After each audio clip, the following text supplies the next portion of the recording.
ന്യൂസിലാൻഡിനെതിരെ ഇന്ത്യയുടെ champions trophy മത്സരം ദുബായിൽ പുരോഗമിക്കുകയാണ്. മത്സരത്തിൽ ടോസ് നഷ്ടപ്പെട്ട് ബാറ്റിംഗിന് ഇറങ്ങിയ ഇന്ത്യയുടെ തുടക്കം തകർച്ചയോടെയായിരുന്നു. 30 റൺസ് എടുക്കുന്നതിനിടെ 3 വിക്കറ്റുകൾ ടീമിന് നഷ്ടമായി. 7 പന്തിൽ 2 റൺസ് എടുത്ത ശുഭ്മാൻ ഗില്ലിനെയാണ് ഇന്ത്യക്ക് ആദ്യം നഷ്ടമായത്. കഴിഞ്ഞ മത്സരങ്ങളിൽ മികച്ച പ്രകടനം നടത്തിയ ഗില്ല് മാറ്റ് ഹെൻറിയുടെ പന്തിൽ വിക്കറ്റിന് മുന്നിൽ കുടുങ്ങുകയായിരുന്നു. തൊട്ടുപിന്നാലെ സഹ ഓപ്പണർ രോഹിത് ശർമ്മയും പുറത്തായി.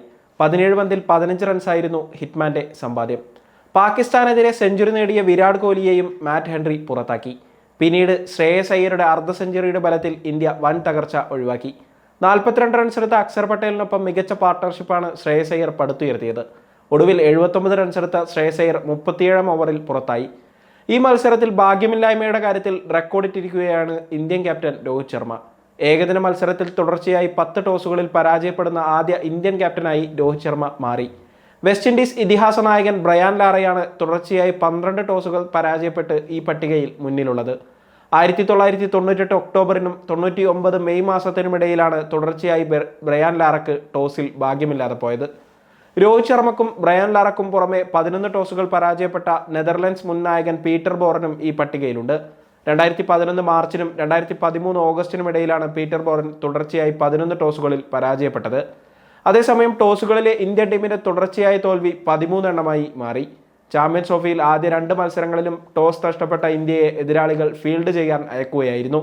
ഈ 2 മത്സരങ്ങളിലും ഇന്ത്യ 6 വിക്കറ്റുകൾക്ക് വിജയിച്ചു. ന്യൂസിലൻഡിനെതിരെ ടോസ് നഷ്ടമായെങ്കിലും ആദ്യം ബാറ്റ് ചെയ്യുന്നതിൽ രോഹിത് ശർമ്മ ഹാപ്പിയാണ്.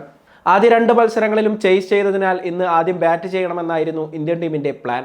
രോഹിത് ശർമ്മ ഇക്കാര്യം ടോസിന് ശേഷം തുറന്നു പറയുകയും ചെയ്തു. ആദ്യം ബാറ്റ് ചെയ്ത് എത്രത്തോളം മികച്ച രീതിയിൽ ബാറ്റ് ചെയ്യാൻ കഴിയുമെന്ന് പരീക്ഷിക്കണം. അതോടൊപ്പം ലേറ്റിന് താഴെ ബോളർമാർ ചലഞ്ച് ചെയ്യപ്പെടണമെന്നുമാണ് രോഹിത് ശർമ്മ വ്യക്തമാക്കിയത്.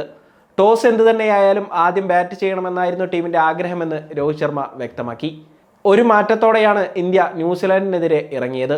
പേസ് ബോളർ ഹർഷിത് റാണയ്ക്ക് വിശ്രമം അനുവദിച്ച ഇന്ത്യക്കായി പകരം കളത്തിലിറങ്ങിയത് വരുൺ ചക്രവർത്തിയാണ്. ചാമ്പ്യൻസ് ട്രോഫി ഗ്രൂപ്പ് ഘട്ടത്തിലെ ആദ്യ 2 മത്സരങ്ങളും വിജയിച്ച ഇന്ത്യ ഇതിനകം തന്നെ സെമി ഫൈനൽ ഉറപ്പിച്ചിട്ടുണ്ട്. എന്നാൽ ന്യൂസിലൻഡിനെതിരെ നടന്നുകൊണ്ടിരിക്കുന്ന മത്സരമാണ് ഗ്രൂപ്പ് ചാമ്പ്യന്മാരെ നിശ്ചയിക്കുക. മത്സരം വിജയിച്ച് ഗ്രൂപ്പ് ചാമ്പ്യന്മാരാകുന്നവർ സെമി ഫൈനലിൽ ഓസ്ട്രേലിയയെയാണ് നേരിടേണ്ടത്. അതേസമയം 2ാം സ്ഥാനക്കാർ ദക്ഷിണാഫ്രിക്കയെ സെമി ഫൈനലിൽ നേരിടും.